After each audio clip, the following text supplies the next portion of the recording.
somos nós, sobre duas pernas, todos pomposos e orgulhosos.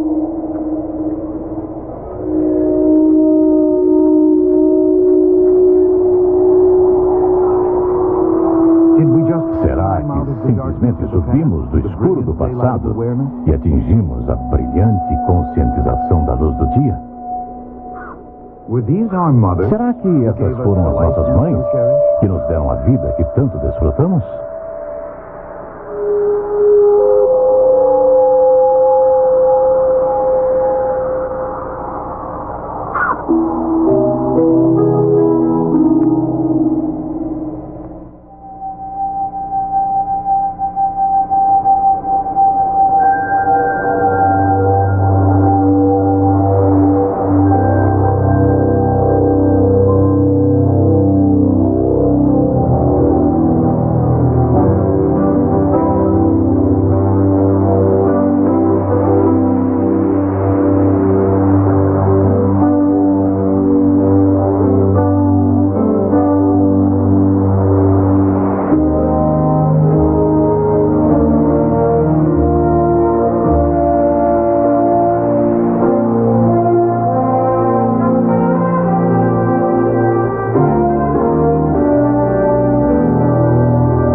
Aqui, nesse velho rio, o Sr. Charles Dawson encontrou o fóssil do crânio do homem de Piltdown em 1912 e 1913.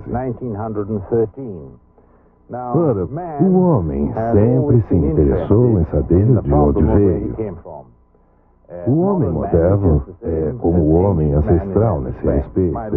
Minha filhinha, assim que começou a acordar para as coisas, com 1 ou 2 anos de idade, fez sua primeira pergunta: papai, de onde eu vim? Como você responderia a uma dessas? Ora, os materialistas e os biólogos dizem que o homem se desenvolveu por evolução dos animais.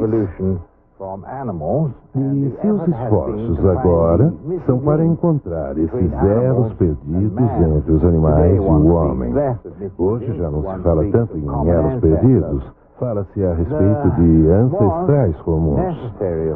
Há a necessidade de encontrar evidências, é claro, para a prova e a fortificação da teoria da evolução. E quando nenhuma evidência foi encontrada, alguns cientistas, por humor, quem sabe, deram um jeitinho e inventaram as evidências. E aqui vemos como eles inventaram a evidência do estágio intermediário entre o homem e os macacos no crânio de Piltdown. O crânio de Piltdown é de um homem e a mandíbula foi preparada como a de um macaco. Então ela serviu por 35 anos como tal estágio intermediário, até que foi descoberto pelo pessoal que trabalha no Museu Britânico que o que havia era uma mandíbula de macaco acoplada a um crânio humano, e que foi uma brincadeira proposital deliberada. Há outros casos do mesmo tipo, como o homem de Nebraska. Nós hoje não queremos analisar essas falsas evidências, queremos ver as evidências candidatas a serem realmente intermediárias entre o homem e os animais.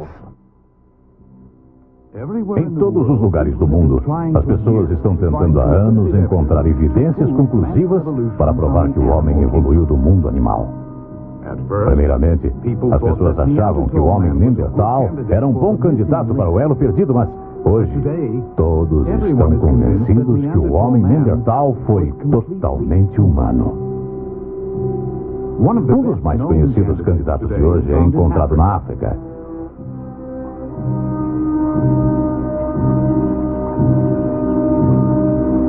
O ano é 1959. O lugar, a Garganta de Olduvai, na Tanzânia. Num tremendo calor, Lewis e Mary Leakey finalmente acham o que estão procurando. Por 28 anos, eles escavaram fósseis nessa região e então encontraram os restos mortais do que chamaram de Australopithecus. Em 1974, um pouco mais ao norte da África, Donald Johansen encontra os ossos de outro Australopithecus e o chama de Lucy. Essas criaturas recebem o título de ancestrais do homem, principalmente porque seus dentes e mandíbulas, alguns acreditam, possuem semelhança aos dos humanos. O ortodontista Dr. John Cuozzo investigou esse caso por muitos anos. Seus resultados não foram muito otimistas para a procura dos perdidos. O que tenho aqui é um modelo de maxilares superiores e inferiores. Os inferiores estão na primeira fileira e os superiores na segunda fileira. Elas são chamadas de mandíbulas. O que quero tentar mostrar é a variedade de maxilares humanos. Essa variedade é medida através de dois fios, alinhando-os junto aos dentes, e você pode medir assim e depois ir verificando os ângulos bem ali. Esse ângulo é medido. Esse apresenta 67 graus. Agora nós seguimos assim por essa curva e vemos que no final dela temos praticamente arcadas paralelas. Temos um conjunto quase paralelo de dentes. Esse é de um ser humano. Assim como todos esses moldes aqui são dos meus clientes ou foram no passado. Essa menininha tem um ângulo de 10 a 12 graus entre as duas fileiras de seus dentes inferiores. Isso é muito comparável a esse chimpanzé, o maxilar inferior de um jovem chimpanzé. Como podem ver, eles são parecidos, são muito semelhantes. Verificando-os, então, muitos já tentaram dizer que se pode distinguir cada espécie pelos ângulos. Eu, porém, digo que a variedade humana é tão vasta que se torna difícil encontrar um maxilar inferior e superior e depois extrapolar um ângulo e dizer ser esta uma espécie distinta. Portanto, quando vejo uma cabeça, por exemplo, como a do Australopithecus, que tem a configuração de um macaco na parte do crânio, mas muitos de seus dentes parecem humanos, eu não tento categorizar as espécies pelos seus dentes ou pela forma de suas arcadas, sejam elas hominídeas, ou de um homem mesmo, ou macaco, ou um gorila. Será que o Australopithecus foi um dos ancestrais do homem moderno? Vamos para Londres ouvir o que uma autoridade dos supostos fósseis de homem-macaco tem a dizer. O Sr. Malcolm Bolden. Um número de medidas foram tiradas dos ossos desses australopithecus e por um computador os ossos foram comparados com os ossos de macacos e com os ossos de seres humanos, o Homo sapiens. E todas as vezes as medidas de macacos se aproximaram muito mais do que as medidas de seres humanos. E, na verdade, Oxnard, que fez essa experiência e anotou as medidas, nas suas conclusões duvidou que exista qualquer ligação entre o Australopithecus e o Homo sapiens. Ora, isso também foi sustentado pelo trabalho do Sr. Solly Zuckerman. Ele realizou um número de exames, testes e medidas nesses ossos da espécie Australopithecus e disse que o elo da espécie Australopithecus não é baseado em fatos concretos, mas em especulação. As evidências mostram claramente que o Australopithecus foi só uma variedade extinta de macacos e nada mais. Na verdade, o nome Australopithecus quer dizer macaco do sul.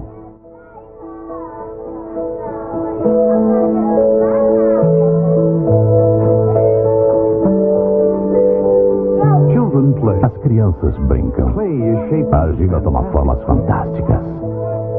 Com canetas e giz de cera, elas desenham e coloram coisas lindas. E ao se tornarem adultos, elas continuam ainda a desenhar e negociar contratos e projetos de casas lindas. Elas criam e constroem imensas cidades, nas quais vivem com milhares e milhares de vizinhos.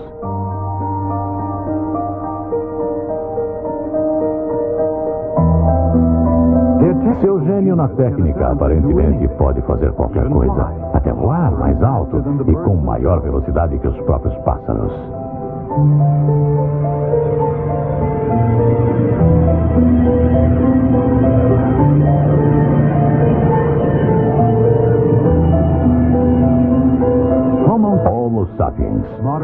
moderno. De onde será que ele veio? Além das descobertas do Australopithecus na África, na Tanzânia pelos Leakes e na Etiópia pelo Johanson, existem outros restos de espécies que já acreditaram ser um estágio intermediário entre o homem e o macaco, o Homo erectus. Alguns fósseis descobertos perto de Pequim entre 1920 e 1940 foram classificados como Pithecanthropo-pequineses, mas depois foi dado o nome de Homo erectus. O que encontraram foi 14 cabeças, especialmente fragmentos de cabeças. Só 5 estavam em pedaços suficientes para ser reconstruídas, para se descobrir a capacidade de seus cérebros. Essa foto mostra uma das cabeças mais completas. Essa é a de número 11, e aqui você pode ver a massa que foi usada entre os pedaços. Essa cabeça foi adicionada aqui com ossos do rosto a alguns centímetros de distância. A cabeça foi totalmente reconstruída e essa mandíbula veio de escavações a uns 25 metros de distância. Nessa cabeça básica foi modelada a face de uma mulher e a chamaram de Nellie. Agora, essa foto e essa reconstrução são as mesmas que receberam grande publicidade. Mas eu fico pensando, quantas pessoas será que se conscientizam que isso tudo foi baseado numa cabeça toda fragmentada e assim reconstruída? As cabeças não só foram reconstruídas nessa base de alguns fragmentos, mas as faces mais ou menos humanas foram resultado de uma imaginação de artista. Quando os artistas têm alguns ossos de macacos, eles tentam normalmente fazer a reconstrução parecer tão humana quanto possível para dar aquela aparência especial, fazendo-a encaixar muito bem no esquema evolucionário. Semelhantemente, quando têm ossos humanos, eles frequentemente usam de liberdade artística para fazer a reconstrução aparentar o mais possível um macaco. É impossível dizer quanto cabelo a pessoa tem ao olhar os seus ossos. Nem uma caveira completa não pode nos indicar os formatos exatos do nariz, dos olhos, dos lábios, das orelhas.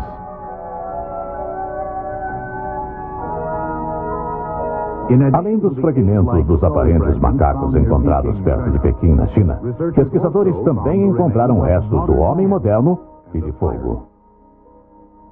O que isso significa sobre o homem de Pequim? O fogo, o quartzo e os ossos todos indicam que seres humanos habitavam aquele local de Pequim. E quando esses homens saíam para caçar na mata para encontrar carne, matavam antílope e rena e o que mais houvesse traziam isso de volta à caverna pela carne. Cortavam a carne e jogavam o resto no fogo. E se pegassem um macaco? A carne do macaco é carne dura para comer. Então eles tiravam fora a cabeça, amassavam o crânio para pegar os miolos, que eram considerados como uma guloseima, e jogavam os fragmentos do crânio no fogo, misturados com os outros ossos de animais, que é onde foram achados. E quem sabe, umas centenas de anos mais tarde, os peritos apareceram e acharam esses ossos de símios e ajuntaram-nos numa reconstituição e afirmaram que tinham encontrado outro elo perdido. O homem de Pequim. Que pena. As feições lindas são apenas as de um símio extinto.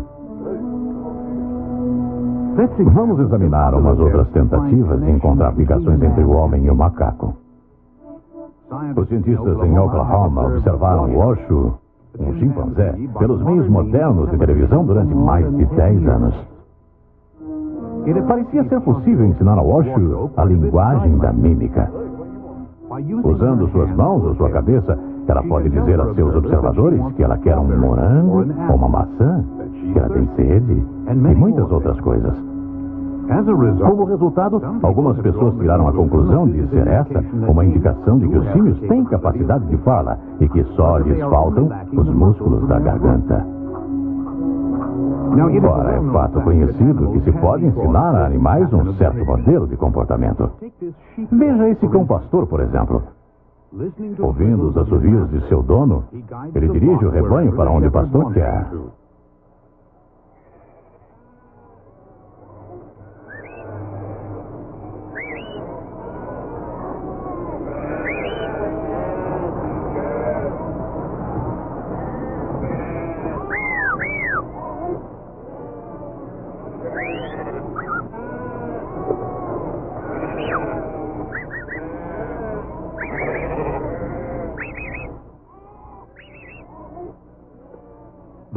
Mas será que uma reação aprendida a certos sinais é uma indicação real da capacidade da mente para o pensamento coerente e a fala? Claro que não, definitivamente. O vão entre o homem e o animal é grande demais para ser atravessado. A grande dificuldade é que existe uma grande lacuna entre o homem e os animais. O homem tem um computador que controla sua linguagem e tem um centro de fala no cérebro que o animal não tem. Muitos protestam quando falamos desse jeito, porque um animal pode aprender um vocabulário, um cachorro pode aprender os assovios do seu dono e reagir de acordo, e eles poderão se comunicar um com o outro. Um golfinho pode aprender a linguagem da mímica. O macaco, o Washoe, por exemplo, na América, dizem ter aprendido uma linguagem de mímica. Um animal pode aprender um vocabulário, mas ele não aprende a língua gramatical. E essa é a grande dificuldade, pois fazer isso requer um computador muito complexo. E nenhum estágio intermediário foi encontrado para se encaixar entre um animal falante, que é o homem, e o animal que não fala. O vão é muito grande, mas hoje ainda estão procurando esses intermediários entre animais e o homem no meio científico.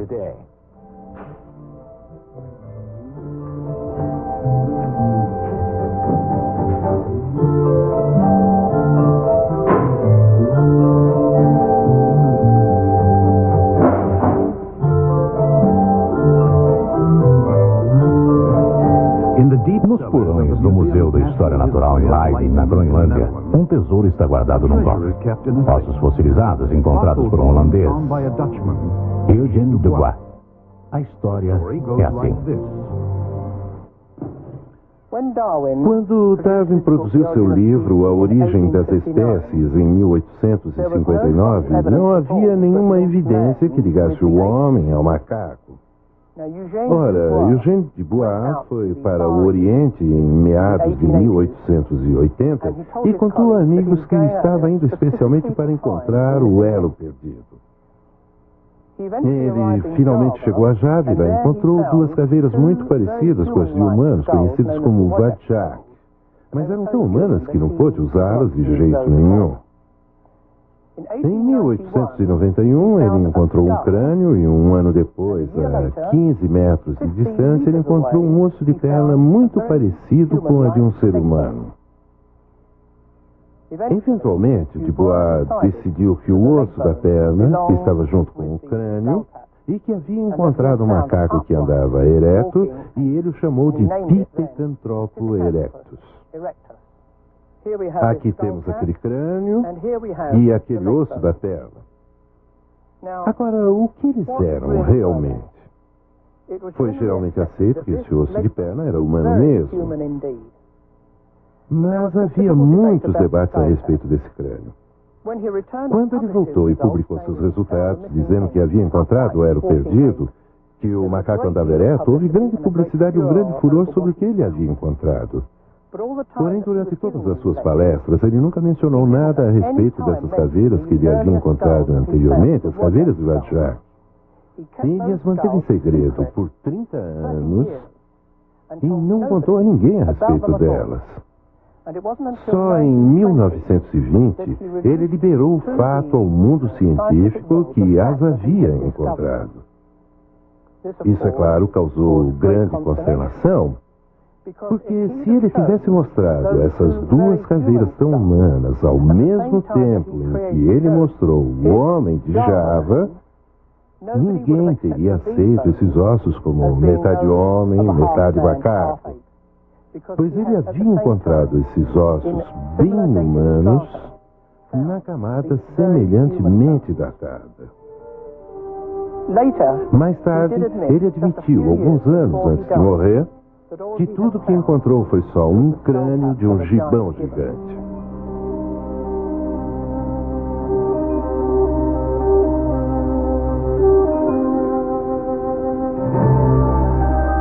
Alguns fragmentos de um extinto gibão gigante em Java, restos de um macaco do sul, Australopithecus, encontrado na África, como as descobertas dos Lakes e de Johansson, que chamou o seu etíope Australopithecus de Lucy. Todos numa mesa, essas e outras descobertas desse tipo são os resultados principais da procura dos elos perdidos do homem.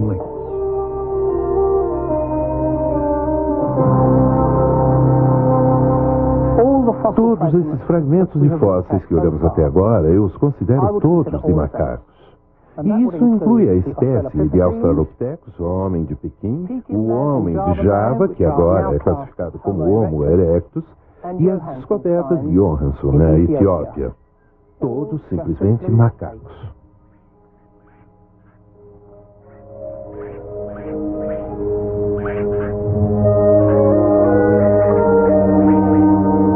Mas será que já se encontrou alguma evidência indicando que os seres humanos e esses macacos extintos viveram no mesmo tempo? O professor Wilbert Rush estudou essa questão por muito tempo.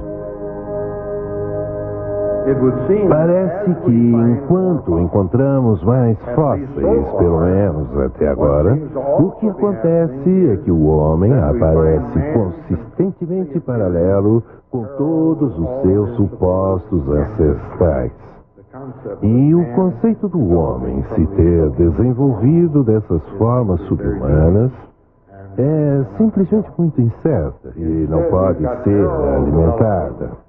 Pelo contrário, temos um desenvolvimento paralelo.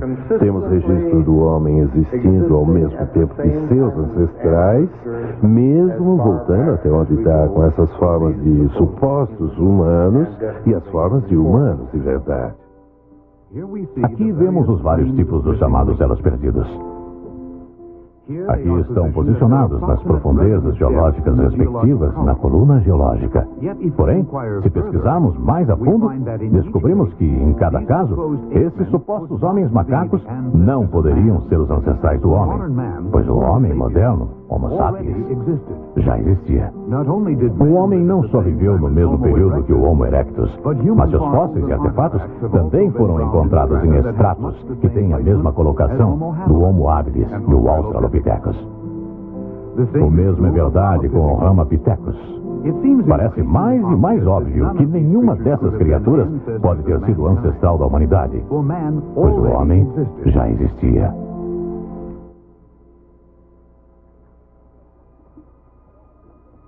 Nossas crianças são frequentemente ensinadas que existem evidências abundantes que o homem evoluiu de ancestrais como macacos. A elas são mostradas figuras imaginativas que dizem descrever exatamente como se pareciam os supostos ancestrais.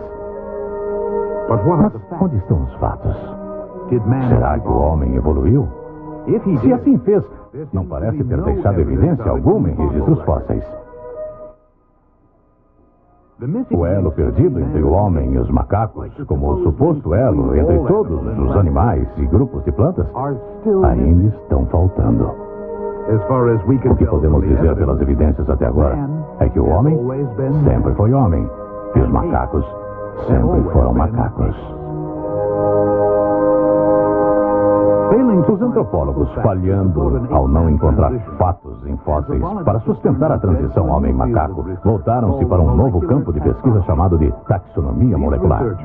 Esses pesquisadores descobriram que as faixas nos cromossomos de algumas das proteínas do sangue do chimpanzé e do ser humano são bem semelhantes. Será que esse fato sugere um ancestral comum? Não necessariamente, pois há mais de uma maneira lógica para interpretar essas similaridades. Certamente seria lógico o criador usar projetos semelhantes para as estruturas que serviriam propósitos semelhantes. Além do mais, o número de cromossomos que deveria ser ligado à evolução não mostra qualquer sinal de evolução. O número de cromossomos não tem nenhuma relação com um tipo qualquer de ordem em crescente evolução.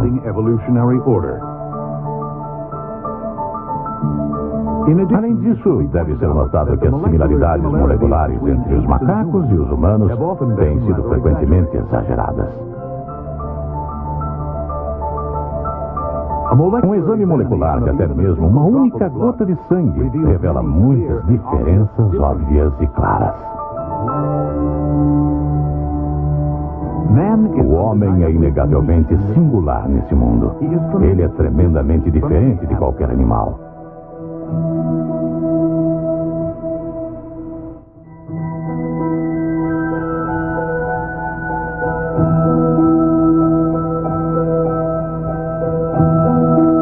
O Homo sapiens, homem moderno, criado como um ser perfeito, lentamente está se degradando rumo à escuridão. Mas sua singularidade ainda é clara. É clara especialmente no seu poder de criar.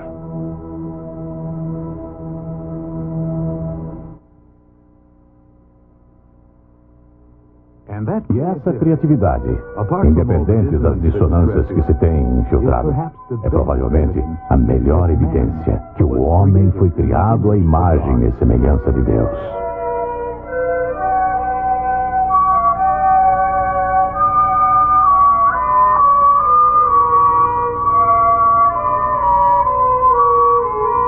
O homem e o macaco certamente aparentam-se em forma, mas não em parentesco. Professor Wilder Smith. Ora, todas as evidências que temos no momento nos apontam ao fato de que ou temos macacos extintos e existentes, ou temos homens extintos e existentes. Temos macacos inteligentes e temos macacos menos inteligentes, e o mesmo pode ser dito do homem. Mas os dois jamais se encontrarão. Eles são macacos e permanecem macacos, e o homem permanece homem. Ora, se formos ao jardim zoológico e ficarmos em frente à gaiola dos chimpanzés, encontraremos pessoas lá rindo deles porque vêm as semelhanças. Ali existem homologias. Mas não sejamos enganados por homologias, pois semelhanças podem aparecer facilmente pelo fato de que existe o Criador em comum que criou tudo. E eu, pessoalmente, acredito que os genes, que são os desenhos e projetos que fizeram as formas variadas e as espécies, só podem surgir de um Criador que criou-as todas. É por isso que existem as semelhanças e homologias que, na verdade, encontramos na biologia de hoje.